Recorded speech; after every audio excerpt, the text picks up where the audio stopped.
Okay.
Good evening. This is the Milford Zoning Board of Appeals, August 2019 meeting. Let's start with the Pledge of Allegiance. I pledge allegiance to the flag of the United States of America and to the republic for which it stands, one nation, under God, indivisible, with liberty and justice for all.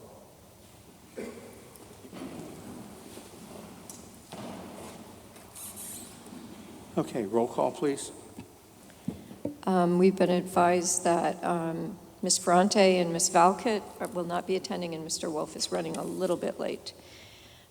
Mr. Soda. Here. Mr. Tizzola. Here. Mr. Hirsch. Here. Mr. Dubois. Here. And Mr. Casey. Here. Thank you. Okay, so we have two members that aren't here this evening, so we have to fill their positions. So Ms. Ferrante is not here this evening, so Mr. Hirsch, will you be our secretary this evening? Yes, I will. And you'll be voting. Okay. Ms. Valcott is not here this evening. Mr. Dubois, would you fill in for her, please? Yes, I will. We are also waiting on one other member right now. Before I seat another alternate, we'll just wait and see if he shows up. So if anyone feels that there's a board member that might be a conflict of interest to your application, please let us know. This evening, item number 3 on our agenda, 20 Millsfield Avenue, will not be heard. I can have the zoning officer will just speak briefly on what the details are of that particular hearing. Mr. Chairman, I inspected 20 Milesfield yesterday, and the violation that prompted the appeal had been abated, so the appeal is now moot. There's no reason to hear it. Thank you very much. And of course, that's mentioned in case anyone's here for that. You won't have to sit here. I guess some people, they're all set. Okay. Okay, so let's see. With that, let's start with all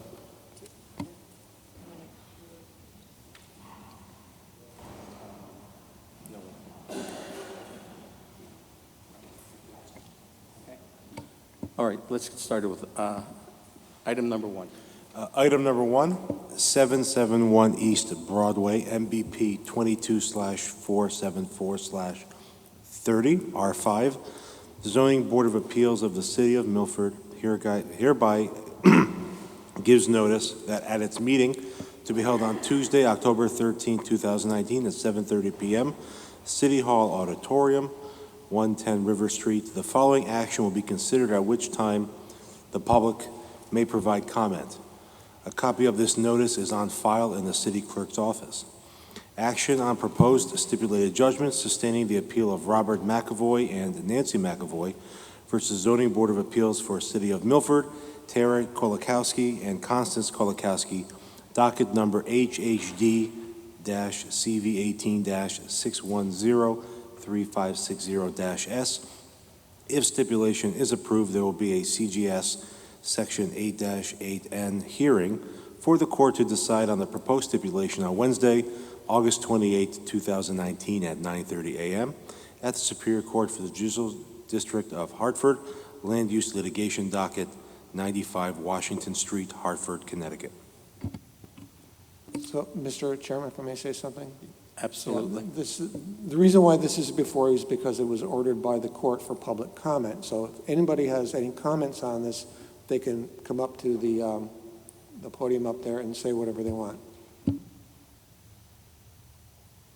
So, Kevin, if you want to say something, you can. Okay, no comments on 771 East Broadway? Okay. We're going to move on to item number 2. So item 1 is closed, correct? Yes. Right. Okay. 771 East Broadway is closed.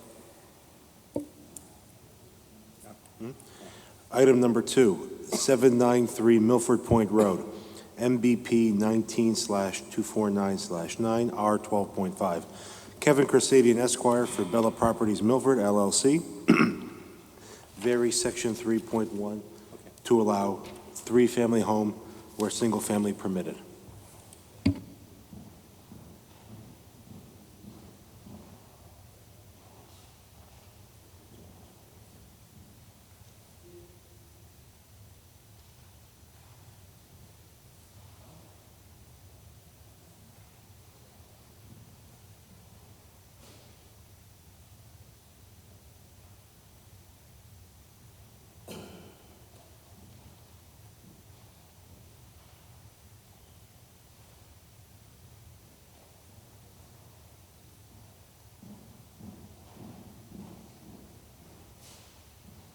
Just so all of you know, this is item number 7.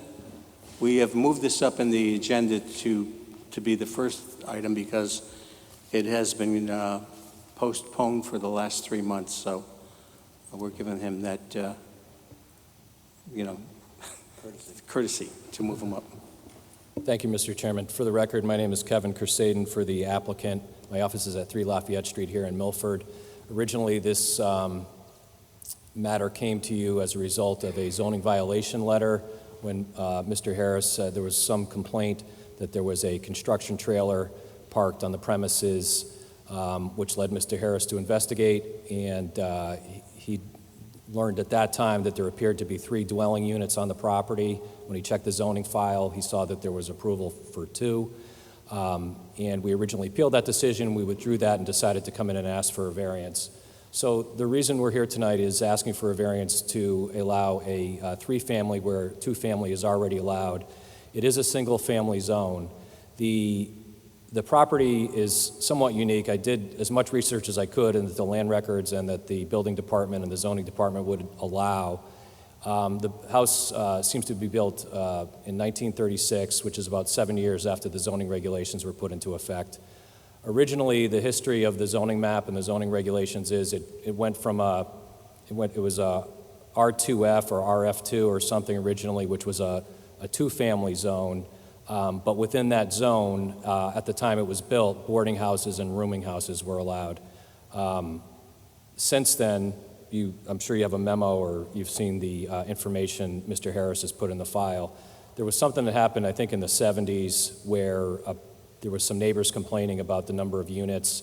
The applicant came in for a variance back then, asking for a similar thing. I think the zone was different back then. It might have been R12-5 or something.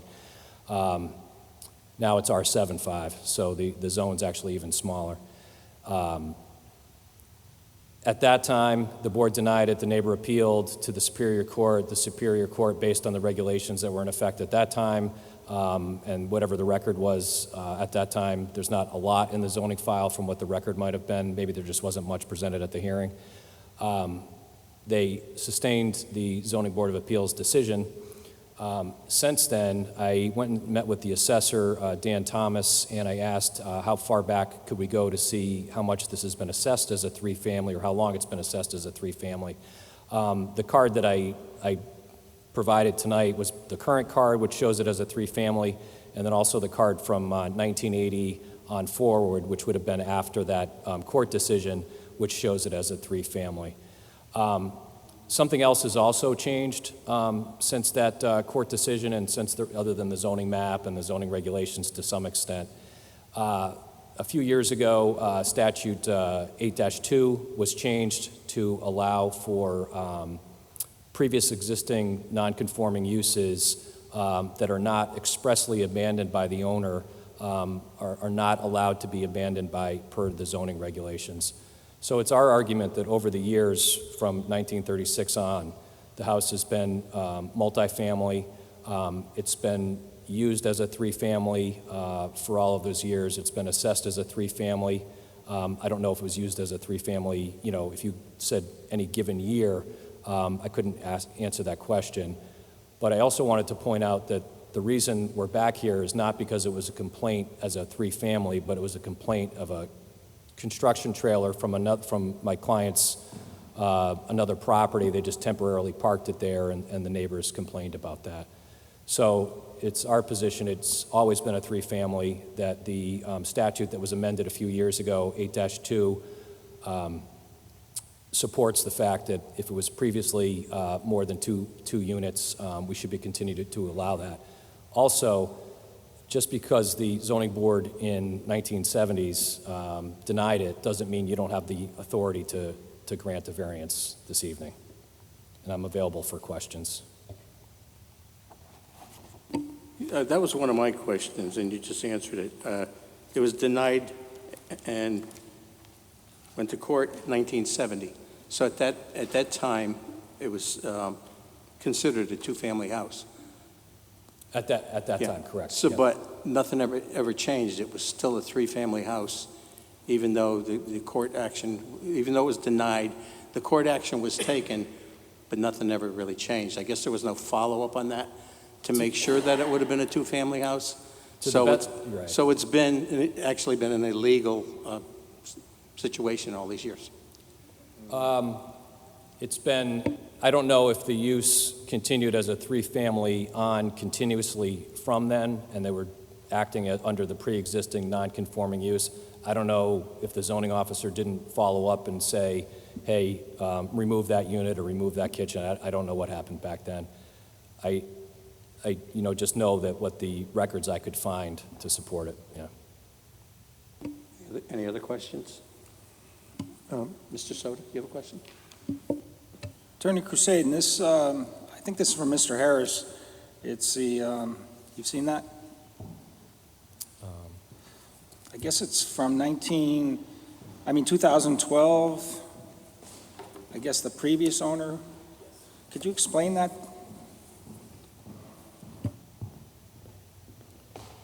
So I think what you're referring to, Mr. Soto, is a certificate of zoning compliance, listing it as a two-family from 2012. I know that the zoning office used to issue those upon request if you were trying to get a refinance or you were trying to sell it, which I'll talk about that point again. So who was Edward, the previous owner? The previous owner. So that's who your client bought it from? I don't know if he bought it from him or somebody after that. I think my client bought it in 2012, yeah. Okay, right. So this letter's dated June 19, 2012. Okay. So the previous owner knew it was a two-family when he put it on the market. How was it advertised? It was advertised. See, I thank you for bringing that up because I forgot to mention that. My client bought it as a three-family and obtained financing for it as a three-family. So it's a rental property. His sister actually lives on the third floor. So the financing behind it is based on the rents for three units. So that's one of the things. So when he looked at it, he saw it listed as a three-family, he saw it as assessed as a three-family, and, I think that it probably stopped from there, but that's how he was purchased it. But as a side note, the zoning office doesn't issue those certificates of zoning compliance anymore, based on the advice of the city attorney. Mr. Chairman? Yes. Just like to point something out. The change in state law that Mr. Crusaden pointed out, the discontinuance of nonconformities, that change only protects uses that were legally established. So if you legally build a three-family house and for whatever reason a storm knocks it down, or you don't like the house, you knock it down, that use is protected, but only if it was legally established.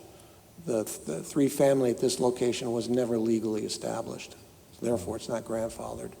It's not protected by this law. I would respectfully disagree with that, and I believe the city attorney would disagree with that as well, because we've had this conversation on other properties.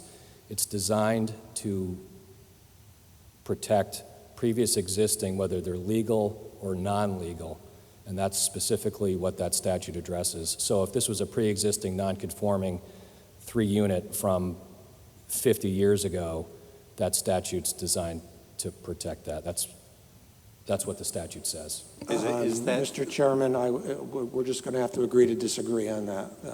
The law only protects legally established nonconformities. my question to you is going to be, is that documented legally or illegally? Is it actually in writing? So What's that, the number of units? your statement that you had said, you're back and forth on. Oh, and you're- about that Yeah, issue? yeah. Well, it's in the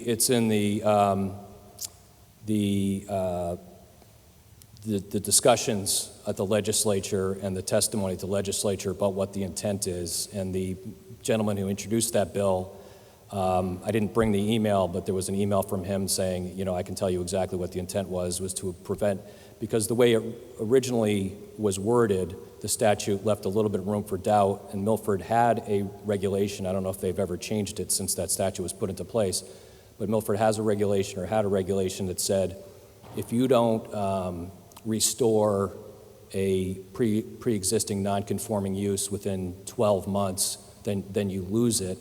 And this was designed to basically say, and I think it even says it in the wording, even if you destroy a previous non-existing house, or non-conforming house, if you don't expressly in writing somewhere, the owner of the property say, I believe, I abandon this previous use, then the statute says that the use is not abandoned. But again, Mr. Chairman, the use has to be legally established in order to be protected. Any other questions for Attorney Crusaden? Go ahead, Mr. Hirsch. Attorney Crusaden, when your clients purchased the property, could they have known about the Superior Court's memorandum of decision from June 23, 1979, or the denial of the variance and special exemption request from September 21, 1977? Could they have known about it? Yeah.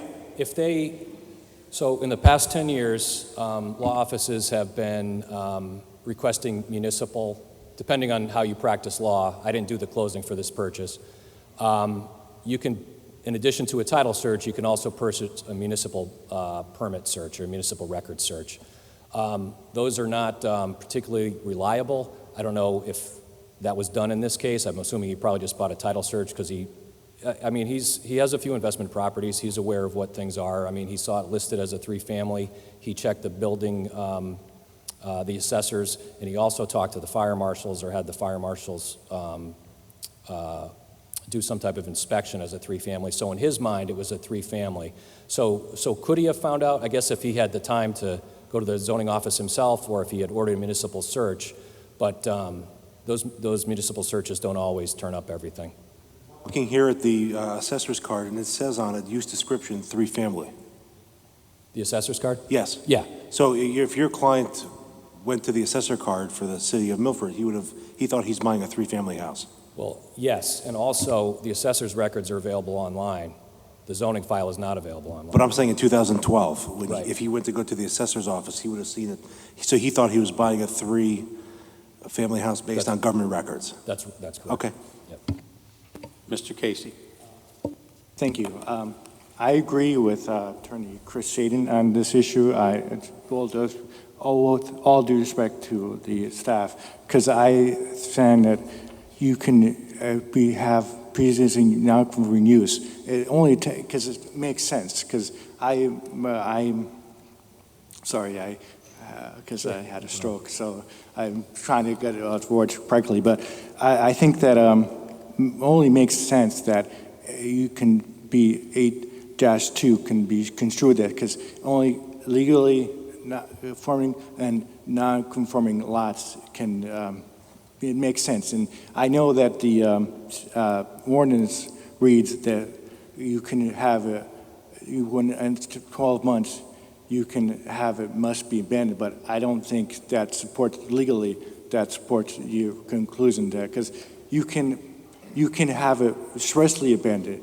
You know what you're talking about, so, Right. but I'm not being, with all due respect, but you can be, the language is in law, language in the common law is expressly abandoned, not 1 year. So it's not, with all due respect to the Planning and Zoning Commission before that, I don't know what the law we created, but it's expressly abandoned, not 1 year. So Right. I agree with you, but Thank you. Any other questions for Attorney Crusader? Mr. Soto, go ahead. Attorney Crusade, when somebody puts a house on the market, isn't the real estate agent supposed to do their search and go down to zoning and make sure, especially when you put on a multifamily? Because I know a lot of times I hear from customers of mine that, hey, the agent went downtown and looked and, the family room's illegal. You have to fix that before we list it. I mean, I think the agent screwed up here, and I think your client's got to, you're an attorney. What do you think on that? Well, They shouldn't have listed something without going downtown and checking it.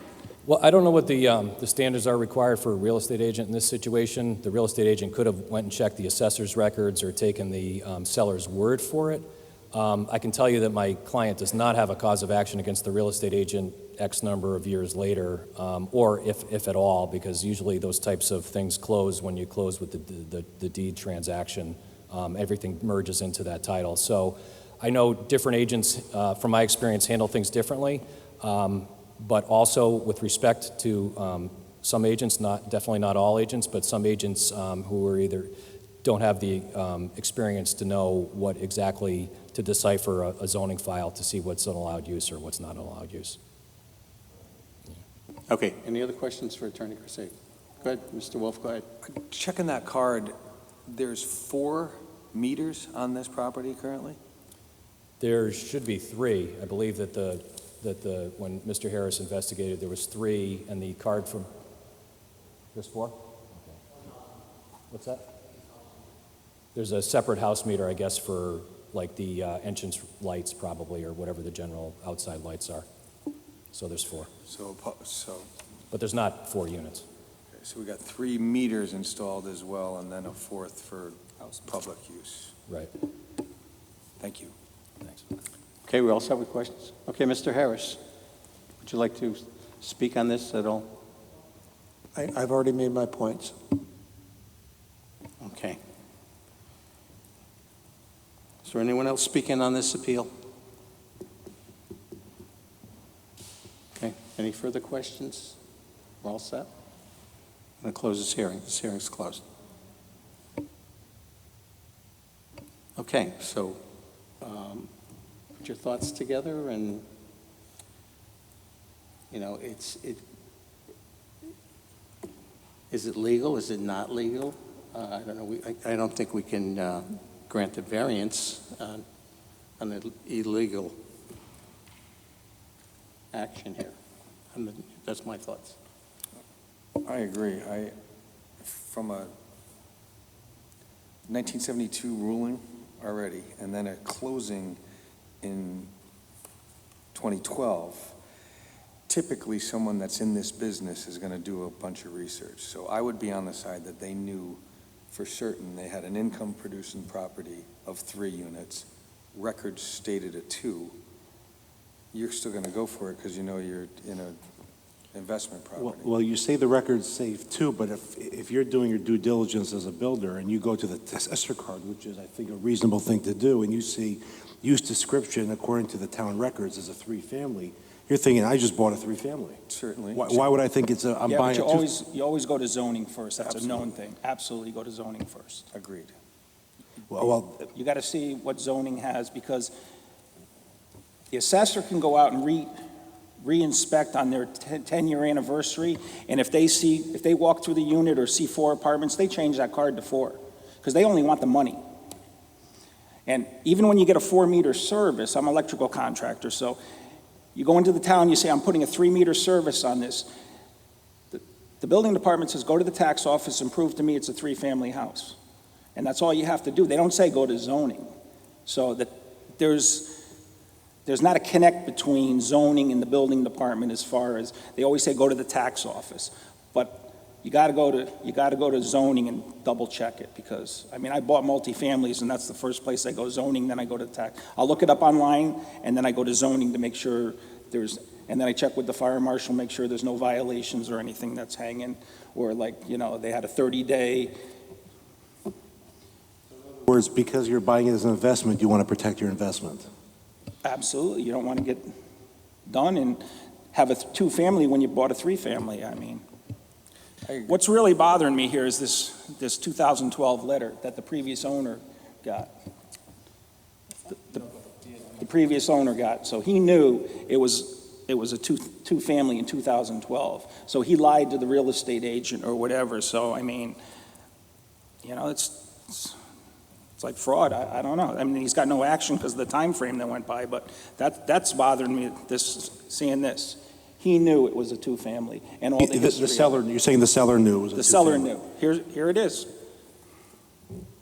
I mean, Okay, so we have to make a decision on this. You could either uphold to the zoning officer's decision, or I don't know what the results would be from overturning it. Mr. Chairman, a point of clarification. This is not a zoning officer decision. This is a variance application. Okay, I was on the assumption it was appealed, so it is being appealed.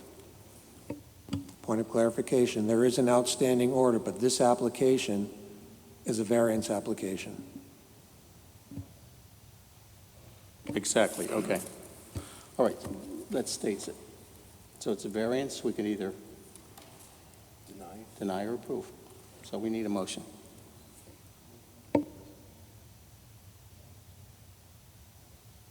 Motion to deny the variance. Second.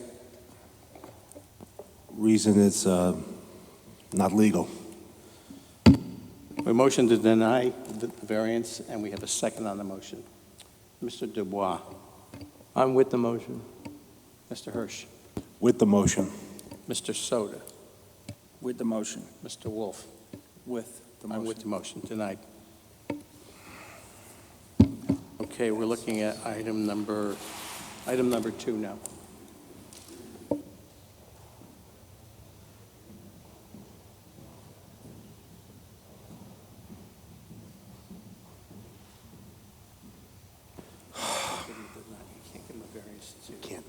Item number Number 2, 17 Silver Street, MBP 27-453/24R5, Boris Perini, owner. Various section 4.1.4, west deck projection of 4.5 feet where 8 feet permitted. West deck / stair projection of 4.5 feet where 8 feet permitted. Front projection of 6 inches where 8 feet permitted. Excuse me. Go ahead, are you the I apologize applicant? to the board. My name's Tara Kolakowski. I apologize to the board. I walked in, I thought the meeting started at 7:30, but I was 1 on the agenda, 771 East Broadway. We've already covered 771 East Broadway. Okay, what was the, There was no one here. It was just read into the record, and we wanted to see if there was any comments. There were no comments on it, so it's closed. Okay, so we can proceed with the next step on that, because it was closed and done. Well, it's closed as far as we're concerned. If you have any other action that you want to do on that, then that wouldn't be part of what we do. Okay, so it's closed and we're all set. It is closed. Mr. Chairman, yeah, ma'am, there's no board action on 771 East Broadway. Okay, It was just, we were ordered by the court to open it up for public comment, right, and since there wasn't any, the matter was closed. okay, So there was no action required by the board. okay. Thank you very much. I apologize. Okay, so we're looking at 17 Silver Street. Yes, sir. Is that you, sir? It is. Go ahead. Please proceed. Well, the reason I'm here is because We need your name and your address Oh, again, please. sorry. Thank you. I've never been here before. The name is Boris Perini. I own 17 Silver Street.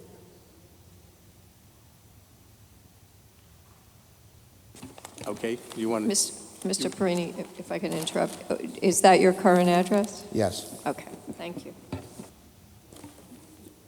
Okay, do you want to tell us what your application is about, or what you want to do? I had the house lifted last year, and there's no stairs to access the front door. So I proposed building a little deck out there with stairs to have an exit. And the back deck is just a bunch of weird shapes, and I'd just like to square it off.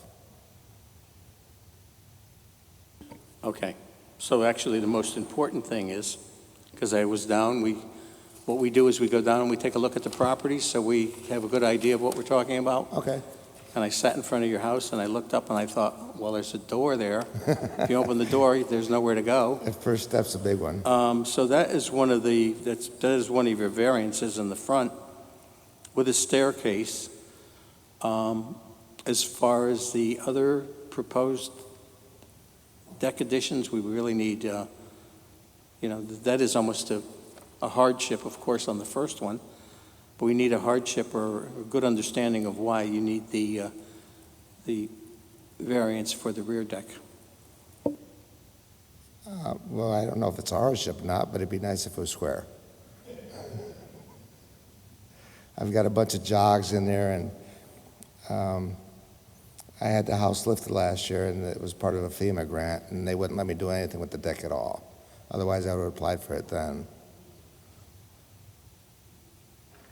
Okay. Any questions for this gentleman? Go ahead, Mr. Soto. Okay, so you're not going any further back. You're just squaring those two hatch corners Correct. off? Okay. Correct. Yeah, that is a cut-up deck. I don't know. Yeah, it's weird. And so you're not going out any further than the existing deck either way, so you're just squaring off those, yeah. Correct. I mean, that's reasonable. It needs a new deck anyway, so I might as well make it look nice. Any other questions for this gentleman? Go ahead, Mr. Wolf. This improvement that was done, and you raised it up with the FEMA, Yes. was any deck, what was written in when you were doing the plan? There was nothing written in concerning the decks because the house had to look like it did on the ground when it was up in the air. So I had to leave the old deck onto the house. That's how FEMA. And, right, I understand, so the stairs coming out, though? Well, I had that's three- it, so you're going up 8, so now you gotta come out. I had three Okay. stairs before, and they wouldn't Now let you me allow- add anything on. Understood. Thank you. You're welcome. So that house was raised on its original footprint? Pardon me? The house was raised on its original footprint? Yes. Any other questions for this gentleman? Anyone else speaking in favor of this application? Is there anyone here opposed? Anyone here opposed to this application? No further questions? Okay. This hearing's closed. I can sit down? Yes, we'll have a Thanks. decision for you right now. Just give us a few minutes to talk about it, so. Okay. Go ahead, Mr. Soto. I mean, what he's asking for isn't unreasonable. He's squaring off the decks to make it usable. It's not going out any further in any direction than any part of the existing deck, and a 5-foot in the front is about what you need if you're bringing a refrigerator up and you want to turn it or something and get it in the front door, so. I don't think, excuse me, I don't think the existing rear deck is a hardship. That's, Yeah, but you're I think the just front, squaring those two corners off. It's not going out any further either direction. It's only the two corners he's squaring off. Yeah. That's all he's doing, is making it square. okay, all right. Oh, okay. So you can put a table and some chairs up there and use it, you know what I mean? Okay, but look at the front deck on how far across it goes. Does that look okay? You know, you need that room if you know, we just ran into it. FEMA, they put a 3-foot deck in front of the house, and the owner said, how do I get a refrigerator up the stairs and in? And he had a point. You can't even turn a kitty corner to get it when you have like 33 inches between the, you know, it's 36 inches to the outside of the 4x4, and so you got 33, and those refrigerators, you know, you need a little bit of room to maneuver stuff. Okay, so we need a motion, if you think you're ready. I make a motion to approve. I second the motion. Approval is based on the hardship of the narrow lot. We have a motion to approve, and we have a second on the motion. Mr. Wolf? I'm with the motion. Mr. Soda? With the motion. Mr. Hirsch? With the motion. Mr. Dubois? I'm with the motion. I'm with the motion. It's approved. Item number 3, item number 4. 26 Atwater Street, MBP 30/633/10, R5. Jonathan Kaufman, owner. Vary section 4.1.4, projection to 1.5 feet where 8 feet permitted to construct a carport. Okay, who is ever going to start speaking? Go ahead. Hi, I'm the contractor, Louis Asfor, LEA Painting and Remodeling, 208 Merwin Avenue in Milford. And John and his girlfriend are both police officers. He's a state trooper. And they've had some problem with a scratched trooper car, which scratched up the outside of his car. He was concerned that if it was a knife, he might have had a puncture in the tire. He wouldn't be able to respond to any kind of a call. Also, the elements, the weather, snow, rain, if he has to clean off the trooper car because it's not covered, it might interfere with his duties and hers as well. Did you identify yourself? Did we get his name? You did? Okay. Go ahead, sir. My name's Jonathan Kaufman. I'm the owner of 26 Okay. Atwater Street. And so what is your proposal on this carport?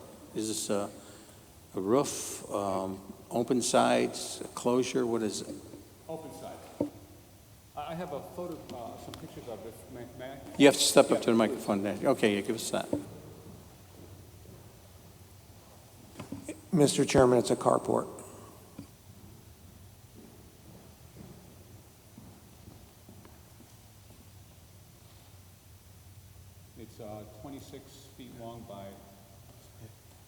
It's 26 feet long by 19 by 12 feet wide.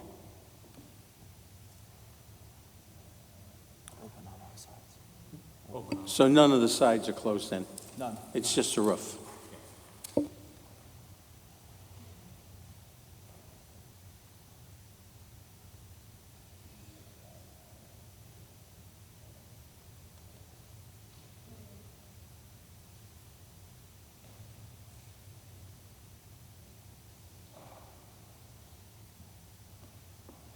And your hardship is, why do we need this? I'm trying to get my vehicle off the street. I drive a take-home state trooper car. It's fairly obvious it's become a target. You're a state policeman? I'm a state trooper. My girlfriend's Okay. a police officer here in Milford. Both have to respond at various times of the night. And I've had my car vandalized already by someone walking down the street. They keyed the entire side of my car. So in an effort to get the car off of the street, open up the parking, want to put it into a covered area. That way it'll also help in the winter in case I have to respond. I've numerous times to get called in the middle of the night, and clearing off the car and snow blowing, et cetera, in the middle of the night is not ideal. So where was your car parked, on the street at the time when it was Right. damaged? Directly in front of my house, yes. Oh, okay. So right now, this would be further down the driveway. Is there a fence on the property There next is. to this? There is. Any questions? Go ahead, Mr. Soto. What is your neighbor on that side? Is he okay with it? Yes. Yes. Go ahead, Mr. Hirsch. Do you have a driveway? I do. It's just gonna, it's basically gonna cover a portion of the driveway. He's just going to cover a portion of the driveway? Yes, Okay. sir. Sir, we it'll need, be- Yeah, you guys speak into the microphone. I'm sorry. Yeah. It'll be the rear portion of the driveway, so it will be not really particularly visible from the street. It won't be in the front at all, towards the back of the house. Any other questions? Go ahead, Mr. Wolf. The existing driveway currently runs all the way down the side of the house? Yes, sir. Thank you. Go ahead, Mr. Soto. And at the same time, you're putting that addition on, or that's existing? That's an existing. Okay. Okay. Any other questions? Anyone else speaking in favor? Are you speaking in favor? Would you like to put your name on record? You can, if you're in favor, I mean, you want to put your name on the record for such? Yeah, my name is Paige Bodner, and just as he already explained, we're just trying to get better coverage for our vehicles. We have issues in the winter with, like you said, snow removal, ice. We have to leave to go to work early many times, and it becomes difficult when we have to do all this cleaning up the cars in the middle of the night before we get to leave for work. It delays the response time for getting to our jobs. ma'am, could you please spell your last name? Bodnar, B-O-D-N-A-R. Thank you. You're welcome. Okay. Is there anyone here opposed to this application? I know you're looking over your shoulder. There's only a few people, but we have to ask that. It's part of the hearing. No one opposed. Okay. Any further questions before we close this? No? Okay. This hearing's closed.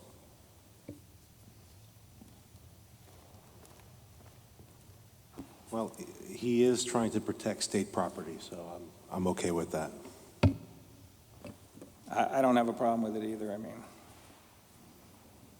Neighbors aren't complaining, so Okay, we need a motion. I make a motion to approve. Second, Approval's based on the narrow lot. We have a motion to approve. We have a second on the motion. Mr. Wolf, I'm with the motion. Mr. Soda, With the motion. Mr. Hirsch, with the motion. Mr. Dubois. I'm with the motion. I'm with the motion. It's approved.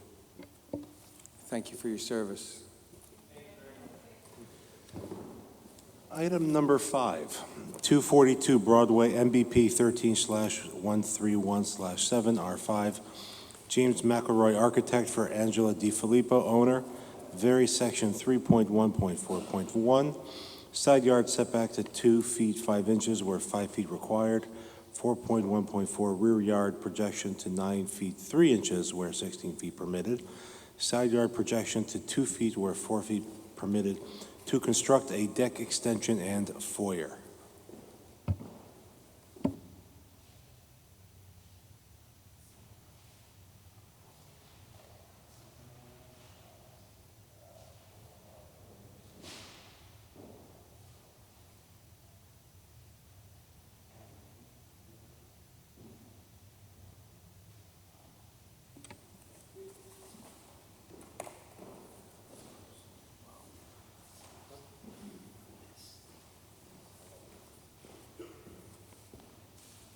Good evening. My name is James McElroy. I'm an architect living and working at 26 Hauser Street here in Milford, Connecticut.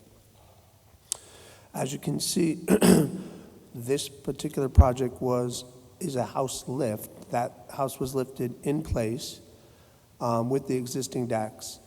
When we lifted the house, the rear deck, there was actually a mechanical, I guess you would call it a shed, that was attached to the house at the end of the deck, which wasn't able to be lifted. So in place of that, I wanted to extend the deck to the, so that it lines up with the rest.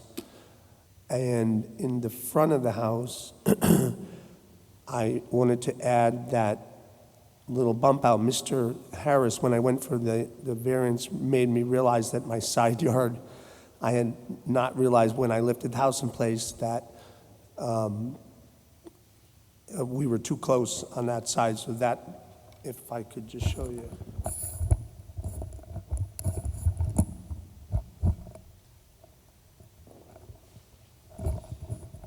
Is this small projection here in the front that creates an entrance, which would be here.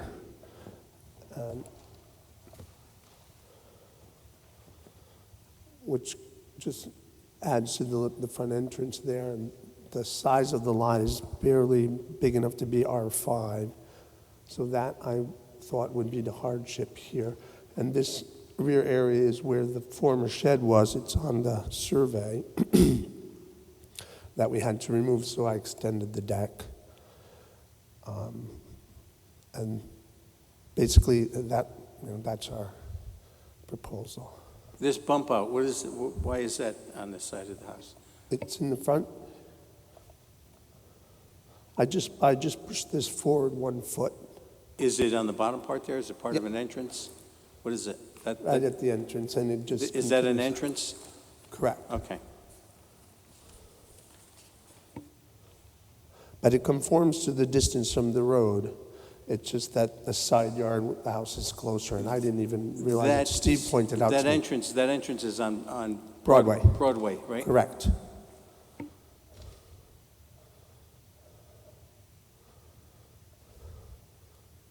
The house formerly, before it was lifted, the entrance was on Fairwood.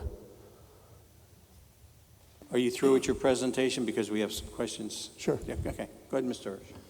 Currently, for one to enter the house, they enter through Broadway. Correct. No, previously, Previously, they entered on Fairwood. okay. It's going to be right here. It's going to be on the side right here. No, I'm not asking what it's going to be. I'm asking what it was before they lifted the house. The new doorway is going to be here. Correct. The entrance was previously there. All right, so you're changing the entrance. Correct, because the address was always 242 Broadway. Okay, so you used to, or people would enter the house on, Right here in front. what's that? What road is that? This was the side street. What is the side street right What is there? the side street? Fairwood? Fairwood. Fairwood. Okay. So people, before the project began and before the house was lifted, people would enter the house on Fairwood. Correct, Now people are going to be entering the house on Broadway.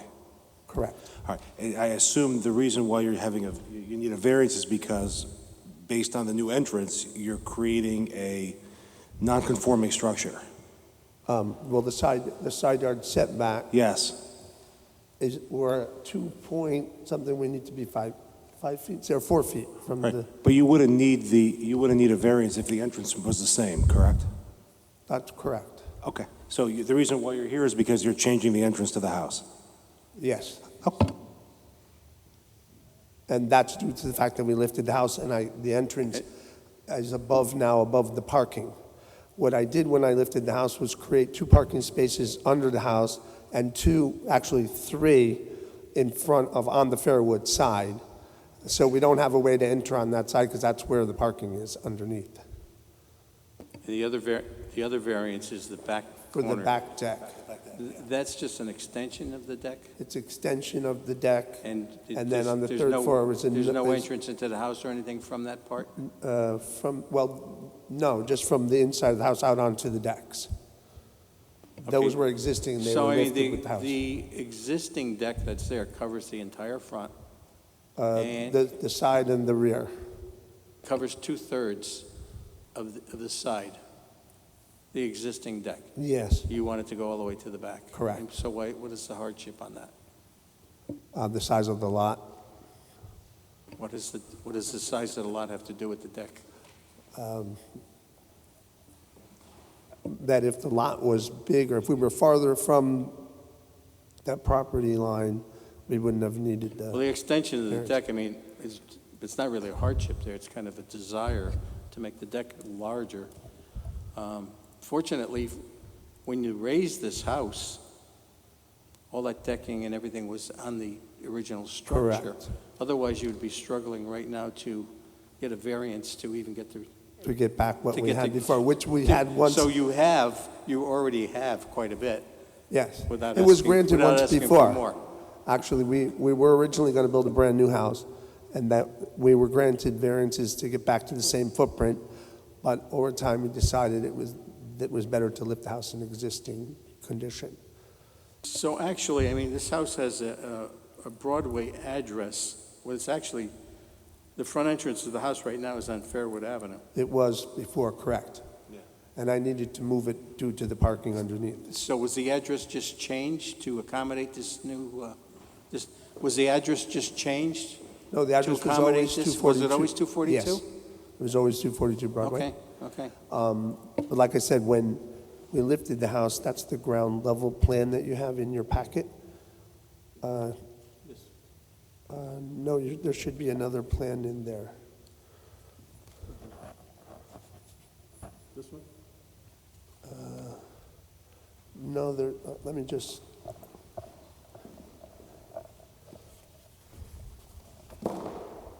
There should have been a copy, I thought there was a copy of this plan, which shows that. Yeah, this is the entrance under the decks. That's why we moved the door over to that side. Thanks, Mike. Okay, any other questions? Any other questions? Anyone else speaking in favor? You got a question? Go ahead. No. That little jog that you said you're, the 6x5 deck, what was that for before? Previously, it was part of the house. It was actually a mechanical room. Okay, so you're just making it part of the deck? Correct. You're not putting it, it's not for AC It's not living compressors or space, anything? no. Nothing? Okay. No, I mean, you're not putting it there for air conditioning condensers or anything? No. Okay. And right now, there are actually two decks. Correct. Right. And this is a single-family house? Yes. Same owners for the last 30 years. They've decided to make that their permanent residence. They lived in Trumbull before this was a summer home, and now they've made it their permanent home. Okay, any other questions? Anyone else speaking in favor? Or anyone here against this application?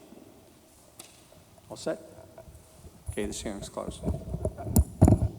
Now, keep in mind, when we give variances, you might think that the front entrance is okay, and the rear deck might not be. You don't have to grant everything. That's what I was going to say. You know, so it's up to you. Yeah, my feeling is give him the front foyer, but deny him on the deck, because he's got plenty of deck there. It's not like the other guy that just came in here that had, the corners missing on his deck. I mean, he's got a lot of deck on this house. There's no, Eliminate just this little corner? No, Yeah, the foyer's don't give 'em good. The rear, it's the rear deck. don't give him the deck extension, but give him the front foyer. So the remaining deck that's coming around that side remains, but Right. he had He a doesn't- shed in there that he wanted to infill with a piece of deck. Well, we're just gonna give him the foyer. I don't construct the deck extension, I don't think I'm in favor of. What do you guys think? I'm not in favor of the deck extension. What do you think, Joe? I think it's fine the way it is. I think the decking is okay. There's no he's gonna hardship get- to the extension. I mean, there's no hardship for the decking, but I can see the foyer because of the entrance. Because they raised the house. And they also raised the house, right, but also for the entrance as well. And the entrance is now garages underneath, so, So good because it gets cars off the road. right. Yep.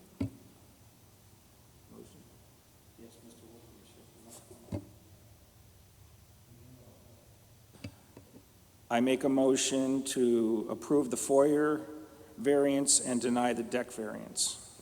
Second.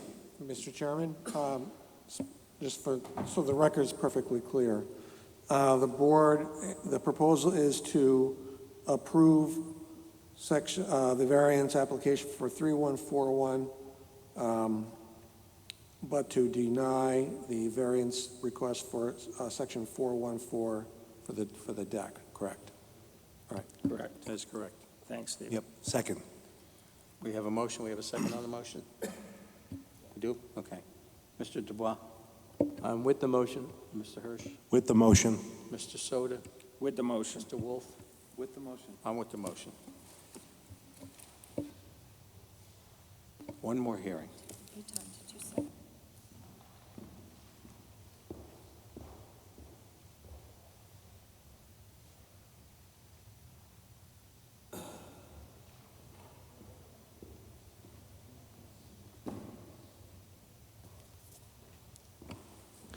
Item number 7, 31 Wood Avenue, MBP 13/117/16, R5, James McElroy, architect for Michael Tarantino, owner varies section 3.1.4.1, side yard setback to 5 feet where 10 feet required, 4.1.4 eve projection to 4 feet where 8 feet permitted, 6.3.2 expansion of non-conforming structure, all to construct a new single-family dwelling.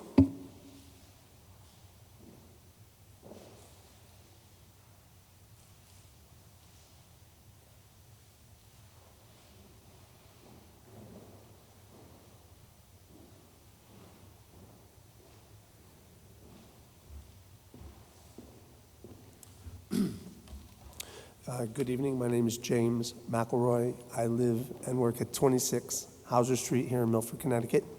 I'm the architect for Michael Tarantino, who is the owner of 31 Wood Avenue. What we would like to do is to replace the existing structure, which is in poor condition, with a new single-family house that is 2,160 square feet, which will be elevated above the base flood elevation, which is at 12. Currently, the grade is at 10, but I've decided to put parking underneath because Wood Avenue is a one-way street, very narrow. There's no off-street parking, so what I have done is to lift the house, create a two-car garage underneath, but keep that pushed back an extra 8 feet back from the 10-foot setback in order to create 2 more visitor parking spaces in front of the garage. So the house, although the house is on the first floor up at the 10-foot front yard setback, the ground level is at 18 setback because that's the size of a standard parking space of 9 by 18. The house is 20 feet by 54 feet overall, where the lot is only 30. So in order to conform to the 5 and 10 foot side yard setbacks, we would have had to build a 15-foot house. So it's not feasible to lift this house because of the physical condition, like the first floor is already collapsed into the basement. Previous owner, I guess, was neglectful. Anyway, so in order to create the new house, which has a kitchen and a great room, half bath on the first floor, 3 bedrooms and 2 baths on the second floor, and a walk-up attic, we were asking for a side yard to vary from 10 feet to 5 feet.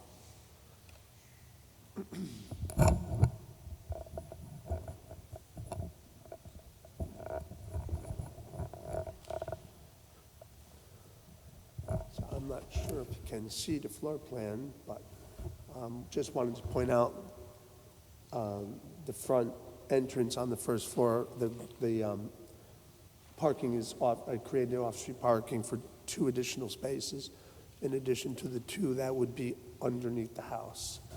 And it's just basic Nantucket style colonial side entrance, recessed into the first floor with 3 bedrooms on the second.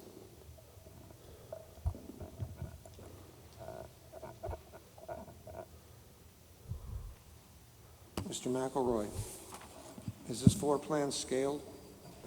1/4 inch. Do you have a scale on you? Do I have a scale on me? Yeah. I don't.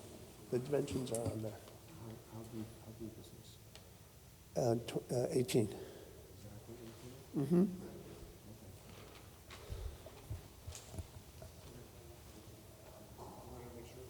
Oh, yeah.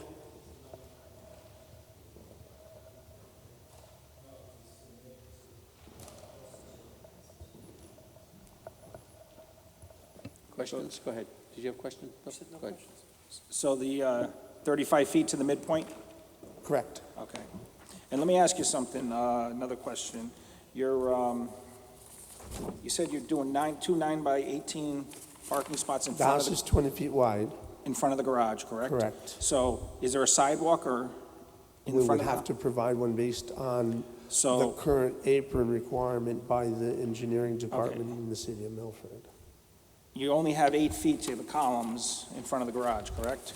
Out here? Where is it? Right here.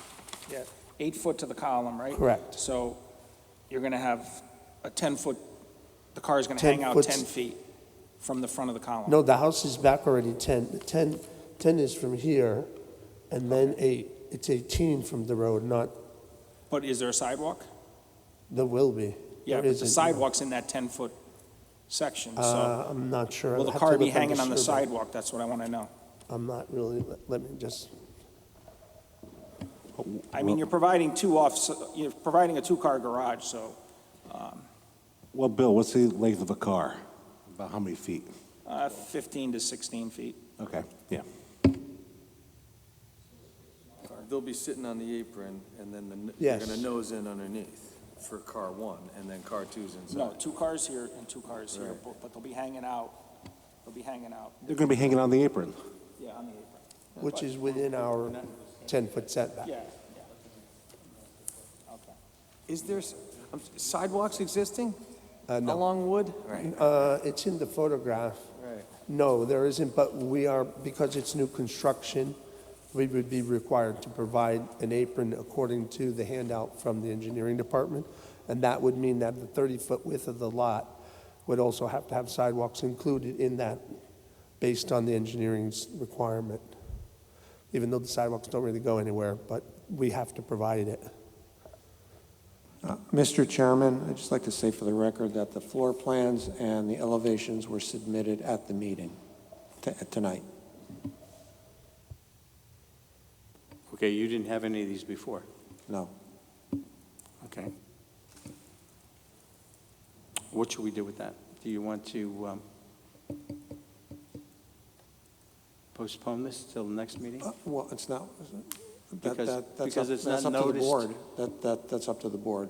I just wanted to make it clear for the record as to when we got this. But you don't see a problem with any of them, do you? Or you want time to review them?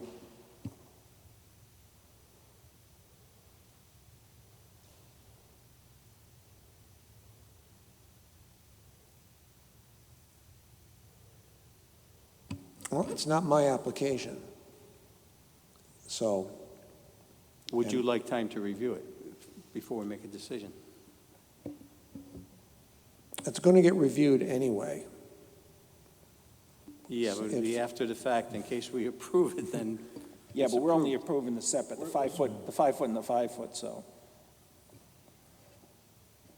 I don't think it would hurt to table this to next month and give us all an opportunity to take a close look at the elevations and floor plans. You know, you're proposing that to us, and you're the zoning officer, and you're the one that's really affected by it the most, so, you know, I certainly think that we could do that, so that you could look at it a little bit more.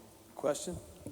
Does it typically these are submitted before. This goes to a building permit after? Or typically the permits would all be in, or what, a standard process versus a submittal Well, during? what's typical, what's required is a survey, and that's what was submitted.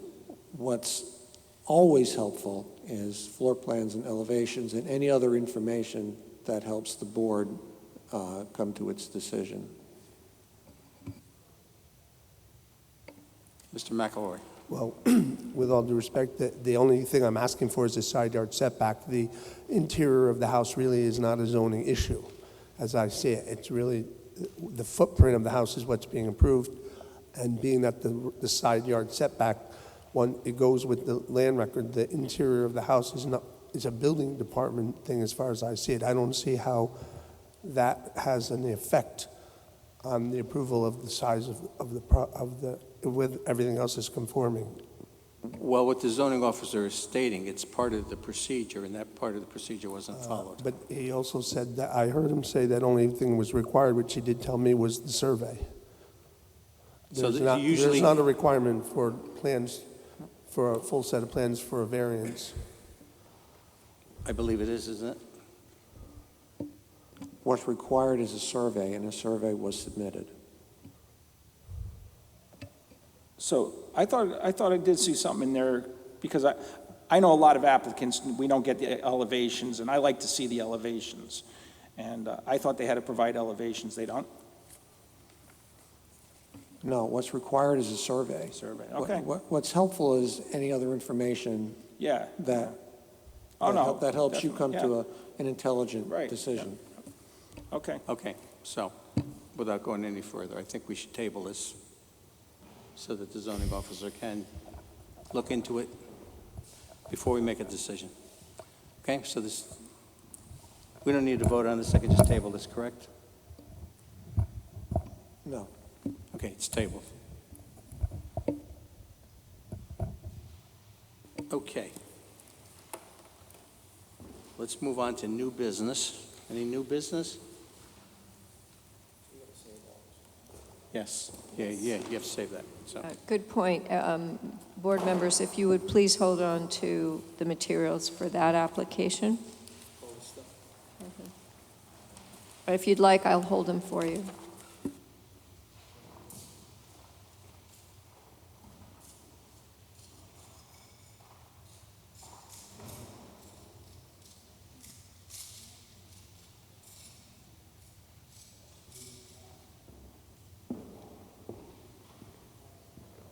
If you just maybe slip them back into your packets, that would be great.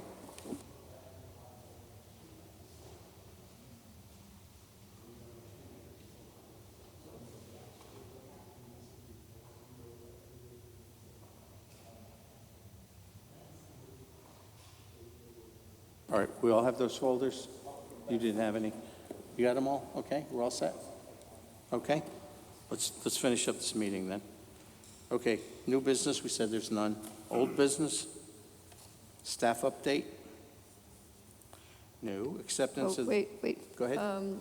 We do have new versions of the regulations that have been printed up. I was expecting a downpour tonight, so I did not bring them over, but they will be available at the September meeting. We're all going to get a new book on regulations? Okay. Yes. Okay. Okay. All right, acceptance of the minutes from the July hearing. Did we look at our minutes? Any corrections? Everything look okay? Okay. Motion to accept? Okay, good. Motion to accept. All approved? Aye? Aye. Okay. Applications for next month, we have one. This one that we just tabled, maybe. So, other than that, anything else? No? Okay, motion to adjourn? Motion to adjourn. This meeting is adjourned.